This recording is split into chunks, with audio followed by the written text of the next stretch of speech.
Last 5 seconds. Ready? Start. In our case, research and development funding is only 15% from the private sector. Why is everything dependent upon the government? Having heard our Prime Minister's speeches, we should expect that this government should be reaching out much more to infuse more funding into our NITs and IITs.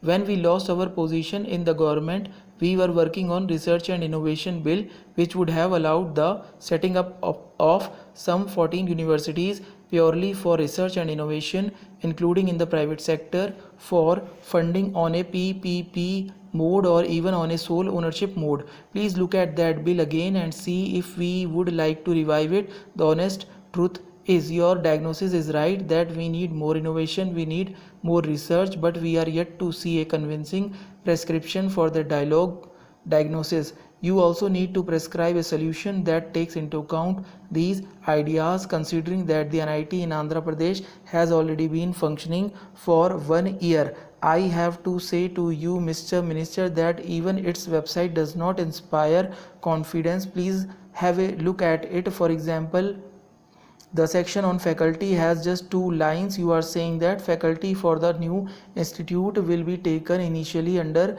ad hoc basis. Some senior faculty members superannuated from IITs and NITs also will be taken. In addition to this, faculty members from the mentoring institute NIT Warangal will be taking classes, both theory and lab, on a regular basis. This is the entire website listing on faculty at NIT that you have just asked us to approve. This, Mr. Deputy Speaker, is where our children's future is being crafted. This is where tomorrow's leaders are being told to dream their dreams. I ask you, Mr. Minister, are we doing them justice?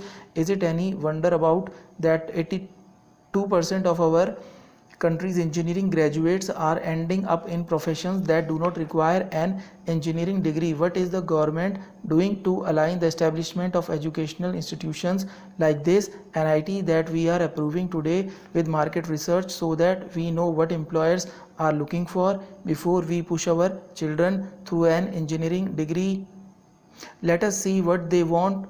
Where is the need? What kind of engineers do we want in India? Or what do employers want? What does the government want? What does the future want? Is the government creating NITs within a framework that aligns education with employment and both with the country's needs? Where is our value addition? What can we do that others are not doing better than us and with more money than us? What is happening to our engineering graduates? Sir, Mr. Deputy Speaker, I must tell you, last month the Madhya Pradesh Police Department advertised 14,000 constable posts. 9 lakhs candidates applied for these Madhya Pradesh Police Department posts, of which there were 10,000 engineering graduates. They want to be constable in Madhya Pradesh because the fact is we are releasing graduates into an ecosystem that does not know how to use them. We have talent in our country, but we do not know how to mold it, how to put it forward. We need to change the ecosystem, and that includes providing innovation,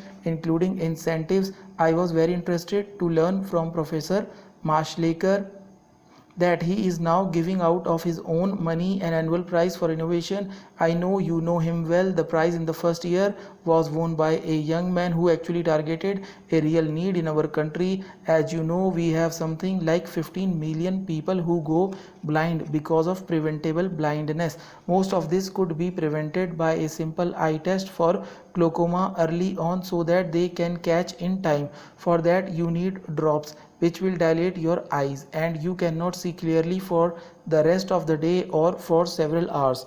Most of these poor Indians are daily wage workers. They cannot afford to lose a day wage, so they avoid the test because they cannot afford not to have their eyesight for a day. So this man invented a test for glaucoma that does not require dilation of the eyes, and now poor people can go for the test. Mashelkar Sahib said this is where we should give prizes for innovation that is targeting the needs of our country's people. I would urge you, Mr. Minister, that the ministry itself should come up with a national level incentive like this to encourage more innovation in the NITs, IITs and elsewhere. Finally, Mr. Deputy Speaker, I am not opposing this bill. My party and I want more higher education institutions to open their door to India's young people who are hungry for education. but we all want these additional institutions to be solid, to be well equipped with teachers and resources. Stop.